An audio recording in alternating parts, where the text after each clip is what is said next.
Peer খায় না মাথায় দেয় নাকি? পিয়ার খায়ও না, পিয়ার মাথায়ও দিবে না। পিয়ার বাংলাদেশের মানুষের একজন আপামর কৃষক, মজদুর, মাহতুরি, মেহনতি মানুষ, আবার বৃদ্ধ বনিতার বোনের নিশ্চয়তা দান করবে। আরেকজন নেতা,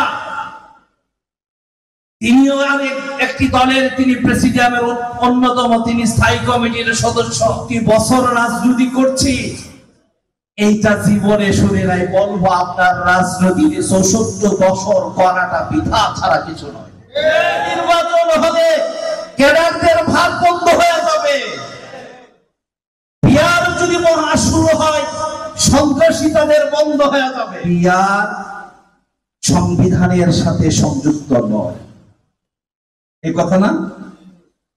আমি শ্রদ্ধেয় চিফ ইলেকশন কমিশনারকে জিজ্ঞাসা করতে চাই, মিস্টার নাসির, আপনি নিয়োগ হয়েছেন বাংলাদেশের কোন সংবিধানের আলোকে?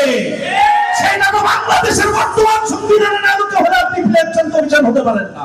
আপনি কে নিয়োগ দিয়েছেন? একটা আমাদের প্রধান অ্যাডভাইজার, চিফ অ্যাডভাইজার সাহেব, তিনিও তো সংবিধানের আলোকে তিনি নির্বাচিত হতে পারেন না।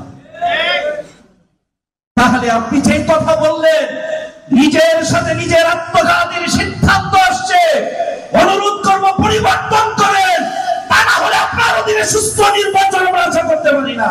কথা বলা শুরু করেছেন, আপনার আলোচনা ভারতের আলোচনার সাথে শুরু হচ্ছে।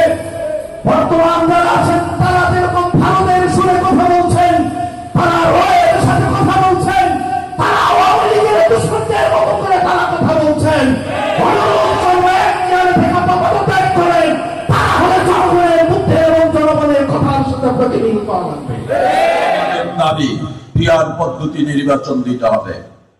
পিয়ার পদ্ধতির বৈশিষ্ট্যের বিষয়ে আপনাদেরকে বলার প্রয়োজন নাই, আপনারা ভালো করে জানেন। প্রত্যেকটি ভোটের মূল্যায়ন যেই পদ্ধতি নির্বাচনের মাধ্যমে হয় সেটা হলো পিয়ার পদ্ধতি। একজন কৃষক ভোট দিয়েছে, তার ভোট গণনা হবে, বুঝবে না, এটা পিয়ার পদ্ধতি। কোন রাজনৈতিক দল এককভাবে ক্ষমতায় যেতে গিয়ে স্বৈরাচার আর সন্ত্রাসী হতে পারবে না, এর নাম পিয়ার পদ্ধতি। আমরা দেখি এক আসনে 5 রাজনৈতিক দল দাঁড়ায়, একজন 1 লাখ ভোট পায়, আরেকজন 70,000 ভোট পায়, আরেকজনে 50,000 ভোট পায়, আরেকজনে 20,000 ভোট পায়। সব ভোট মিলে কত হইল? যিনি 1 লাখ ভোট পেয়েছেন তার থেকে বেশি। তাইলে এই ভোটগুলো কি তার বিপক্ষে নয়? অথচ তাকে এমপি হিসাবে ঘোষণা করা হচ্ছে। পিয়ার পদ্ধতি হইলে এই অসামঞ্জস্যতা। পিয়ার পদ্ধতির বিষয়ে একটি দল বলছে যে আপনি ভোট দিবেন হাতিয়ায়, যাবে বগুড়া। খুব সুন্দর কথা বলেছেন। আপনাদের এখানে বিএনপির একজন এমপি হয়েছিল, ওনার বাড়ি কি এই এলাকায়? সালাউদ্দিন কাদের সাহেবের বাড়ি কি এই এলাকায় ছিল? তাইলে বিএনপি ওনাকে রাউজান থেকে ধরে এনে পিয়ার পদ্ধতিতে এখানে আগে থেকেই নির্বাচন মেনে নিয়েছে। ওনার মুখে বলেছে ভোট দিবেন এক জায়গায়, যাবে আরেক জায়গায়। আপনারা ভোট দিয়েছেন ফটিকছড়ি, বুঝপুর, দিয়েছে রাউজান।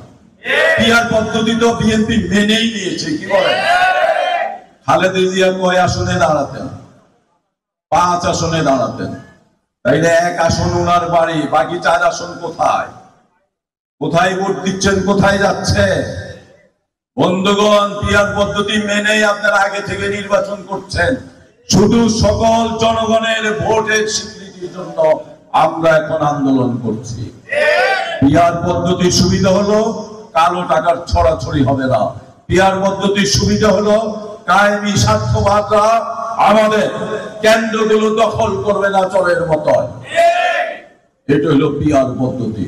অতএব আসুন আমরা আমাদের এই দেশ প্রেমিক যারা আছে, ওলামায়ে কেরাম যারা আছে, তাদেরকে পিয়ার পদ্ধতির সুফল বিষয়ে আমরা বলে পিয়ার পদ্ধতির পক্ষে জনমত গঠন করব।